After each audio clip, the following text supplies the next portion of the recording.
Hello friends. आज का हमारा प्रोग्राम क्या होगा?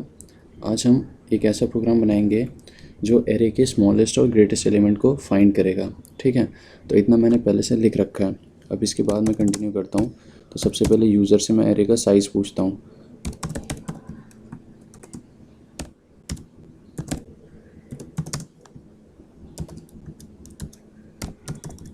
ठीक है, तो हम ले लेते हैं इनपुट स्कैनफ से। क्या लिखेंगे? %d and address of what? Address of n।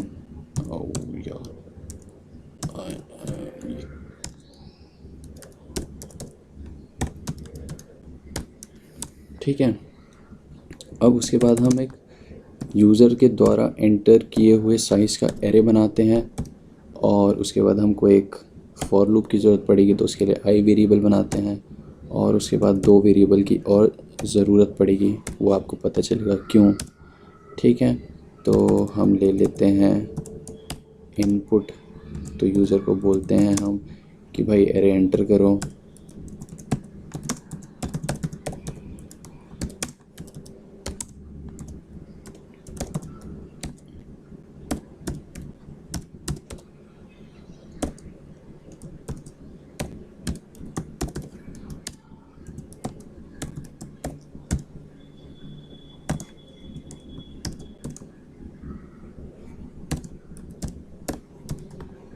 है ना? तो इतना पार्ट आपको समझ आ गया होगा कि ये क्या किया हमने, एरे इनपुट ले लिया यूज़र से।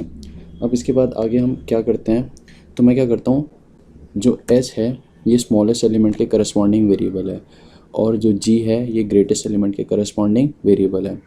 तो इन दोनों में मैं क्या करता हूँ, एरे का फर्स्ट एलिमेंट स्टोर कर देता हूँ, एस में भी और जी में भी। ठीक है, अब इससे होगा क्या वो आगे समझ आएगा आपको। तो हम अब फॉर लूप चलाते हैं। तो बेसिकली मैं क्या करने की कोशिश कर रहा हूँ, मैं एरे के हर एलिमेंट को एक गिवन एलिमेंट से कंपेयर करूँगा। ठीक है, और इससे मेरे को ग्रेटेस्ट और स्मॉलेस्ट एलिमेंट पता चल जाएगा। कैसे पता चलेगा वो अभी देखो आप। तो हम लूप को n टाइम्स रन कराएंगे, है ना। और अंदर क्या कंडीशन लिखेंगे, अंदर हम कंडीशन लिखते हैं इफ़, क्या कंडीशन होगी, a of i is greater than s। ठीक है, या इज़, अच्छा हम स्मॉलेस्ट के लिए पहले लिखते हैं, तो इज़ लेस देन एस।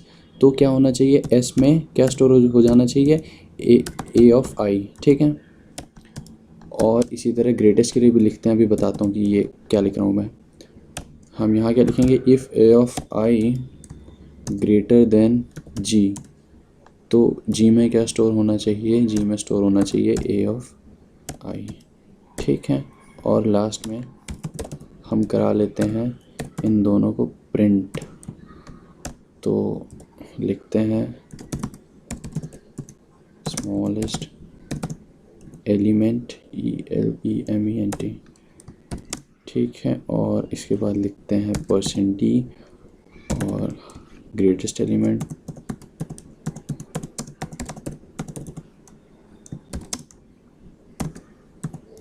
है ना, और यहाँ क्या लिखेंगे हम, यहाँ पे लिखेंगे s और g। है ना, तो देखो अब इस फॉर लूप के अंदर क्या हो रहा है। अब इनिशियली i इक्वल्स टू 0 के लिए ये कंडीशन भी फॉल्स होगी और ये कंडीशन भी फॉल्स होगी। तो अपना काम कहाँ से स्टार्ट होगा, अपना काम स्टार्ट होगा i इक्वल्स टू 1 से। तो कैसे कंट्रोल एग्जीक्यूट होगा, देखो सबसे पहले हम चेक करेंगे इफ़ एरे का second element is greater than array के फर्स्ट एलिमेंट से। तो अगर अपना एरे का सेकेंड एलिमेंट s से छोटा होता है तो हम s में एरे का सेकेंड एलिमेंट स्टोर करेंगे। तो s की वैल्यू अपडेट हो गई, है ना। s में कौन सा एलिमेंट स्टोर हो गया, सेकेंड एलिमेंट। और अगर ये कंडीशन फॉल्स होती है तो कुछ भी नहीं होगा। तो इसी तरह इससे क्या होगा, अपना जो स्मॉलेस्ट एलिमेंट है वो s में स्टोर हो जाएगा और सेम वही ग्रेटेस्ट एलिमेंट के लिए सेम यही कहानी होगी। तो आई होप आपको समझ आया होगा कि ये लॉजिक क्या है स्मॉलेस्ट और ग्रेटेस्ट एलिमेंट फाइंड करने का। तो इसको एक बार हम चला के देखते हैं प्रोग्राम को। तो एरे का साइज सपोज 6 है और हम एलिमेंट डालते हैं 1 2 3 4 5 6। तो देखो स्मॉलेस्ट एलिमेंट 1 है और ग्रेटेस्ट एलिमेंट 6 है। तो इसको एक और बार चला के देख लेते हैं।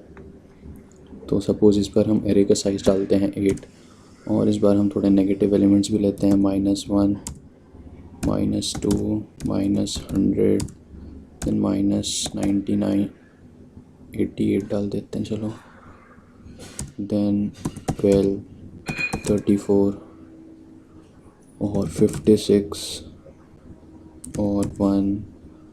ठीक है, तो देखो स्मॉलेस्ट एलिमेंट 100 है और ग्रेटेस्ट एलिमेंट 56 है। ठीक है, तो ये अपना प्रोग्राम सही काम कर रहा है।